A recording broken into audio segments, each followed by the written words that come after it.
What's up, Panko fam? Today we're going over my exact and full workout routine that I've perfected through over 7 years of trial and error and research. I'll be going over my split, every single exercise I do, the number of sets, some tips for form and maximizing muscle gain, and everything else you need to know. I promise you, if you follow this exactly, your gains will blow up. Science-based to maximize your progress and pumps. With that, I'm not here to waste your time. Let's get straight into it.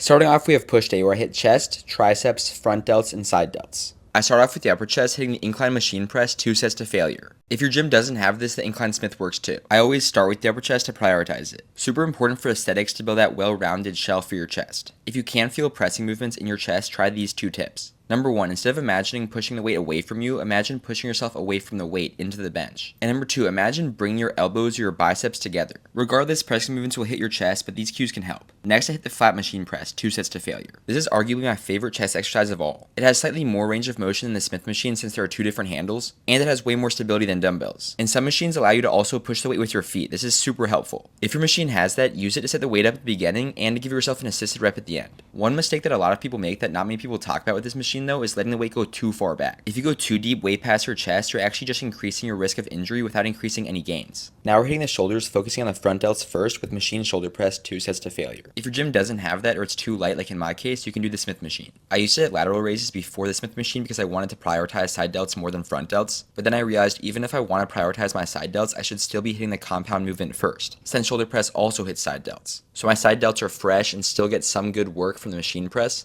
and then I finish them off with isolation later. Speaking of finishing up the muscle with isolation, we're on to pec deck. Finishing up the chest with just 1 set to failure. Bend your arms as they go back, straighten as they go forward. I do as many reps as I can lean back, and then I finish with cheat reps where I lean forward and swing the weight. This destroys my entire chest and maxes out intensity. You'll feel your mid to lower chest more at the beginning when you're leaned back, and then you'll feel your upper chest more when you're leaned forward at the end. Now we're on to triceps with 2 sets to failure of single arm tricep extension. I love this exercise because it hits all heads of your tricep and because you can use your other hand for some assisted reps at the end. Yes, assisted reps are not necessary for growth, but it can help with hitting maximum intensity and it's probably preference. And I only do a few at the end. I also only do assisted reps on exercises like these where I can do it myself. If I do an exercise that relies on a partner for assisted reps, sometimes I won't have a partner, making it harder to track my lifts. But with this, since I'm always doing it myself, I can always put into my notes app how many reps I did by myself and how many assisted reps I did. Now we're finishing up triceps with overhead extensions, 2 sets to failure.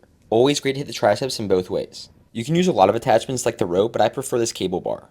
And now finally I finish up lateral delts with 2 sets to failure of single arm lateral raises. Set the cable at about wrist height, and pull out and not up, pulling with your elbow, imagining your hands are just hooks attached to the weight. Now we're on to day 2, pull day, where I hit back and rear delts. I start off with a chest supported upper back row doing 2 sets to failure. Hitting the upper back is pretty simple, have your elbows flared. I use the chest support so I can really push with maximum intensity. And then on each set I do as many full reps as I can, and then when I can't do any more complete reps, I switch to Kelso shrugs where I do as many of those as I can. This is what Kelso shrugs are, they're for your traps. Which is something I haven't worked on much in the past, but I want to work on a lot more. Builds a super aesthetic and thick and defined back. After focusing on the upper back, I'm on to lats with 2 sets to failure of the lat pull down. Tilt your elbows and armpits forward to activate the lats, and then pull your elbows into your sides, imagining your hands are just hooks attached to the weight. Next, I finish up the lats with 2 sets to failure of single arm cable rows. My back routine always has 1 pull down variation and 1 row variation. I love this exercise first of all because there's a crazy range of motion, you can really feel that stretch, and because you can use your other hand and one of your legs to really lock yourself in. Next, we're isolating the rear delts. With single arm rear delt flies, 2 sets to failure. You can just hold onto the cable or you can use this handle. I like using the handle because by not having to hold onto anything, you can really feel that mind-muscle connection with the rear delt. Have a slight bend at the elbow and pull at about a 45-degree angle. Finally, my pull day finisher is 1 set to failure of lat pullover. This isn't completely necessary, but I recently added it because I had no pullover variation and I really love the stretch and squeeze. Now we're on to leg day A, where I hit quads, hamstrings, and biceps. If it's available, my go-to is the pendulum squat. It does an incredible job of maximizing range of motion and targeting your quads, which is my focus when I'm hitting my squatting movement. If not available, my second option is the hack squat. Same idea, also an incredible movement. And if that's not available, I go with the Smith machine squat. My biggest advice here is 1, make sure you're pushing till actual failure. This is most important on legs where people are stopping 3-4 reps away from when they actually fail. At the top of every rep, inhale a big deep breath. And my second piece of advice is make sure you're hitting maximum range of motion. Your hamstrings should be touching your calves at the bottom of every rep. Don't stop yourself when you're going down, go as deep down as you possibly can. After my squatting movement, I'm on to RDLs, doing Smith machine RDLs 2 sets to failure. For this exercise, it's especially important that you do multiple warm-up sets. I work up 1 plate at a time until I do my working set of 3 plates in a 25. I also usually have a platform to increase my range of motion, have a good deep stretch, but there wasn't one at this gym. Don't round your back and don't overly arch it. Keep it essentially flat while you push your glutes back. Next, hit the quads with 2 sets to failure of quad extension. If the machine is too light, which it often is at a lot of gyms, just do single leg extensions, resting in between legs. Now we finish up hammies with 2 sets to failure of seated hamstring curls. If your gym has both, always choose seated hamstring curls over lying hamstring curls. However, I've been at gyms that only have lying leg curl, and if that's the case, it's okay. I skip towards the end of this set to show you guys what pushing to failure looks like. I do as many reps as I can lean forward, and then when I can't do any more, I lean back and do as many reps as I can like that. Now after my hamstring curls, I finish up quads with 1 set to failure of sissy squats using the Smith machine. If you're just starting out with these, I suggest starting with body weight. And obviously always use at least one hand to hold on to something like a railing.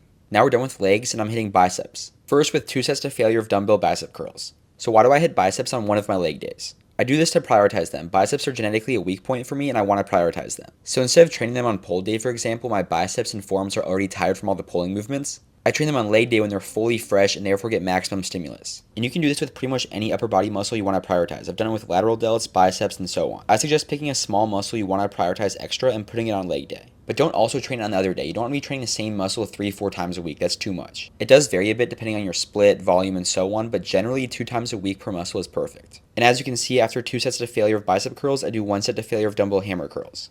Now this part of my split gets a little bit confusing for some people, so listen closely. I've just done push-pull legs. Now I repeat that. I do push-pull legs again, so I've trained 6 days in a row. Then I have rest day before I go into my Arnold split. This creates a 6 days on, 1 day off split. I used to do 3 days on, 1 day off, but I wanted to increase my frequency because 1, that's good for muscle growth, as long as you have proper volume, nutrition, and recovery, and still have a rest day. And because I just love going to the gym. I want to go to the gym as much as possible. Plus this makes it fit perfectly into a week, which means you know exactly when your rest day is each week, which can be convenient. But yeah, after rest day, it's time for chest and back day, where I obviously train chest and back. I start with lat pull down, doing 2 sets to failure. Activating the lats before chest pressing movement can be good for increasing your stability when you hit that press. As always, number 1 priority is maximum intensity.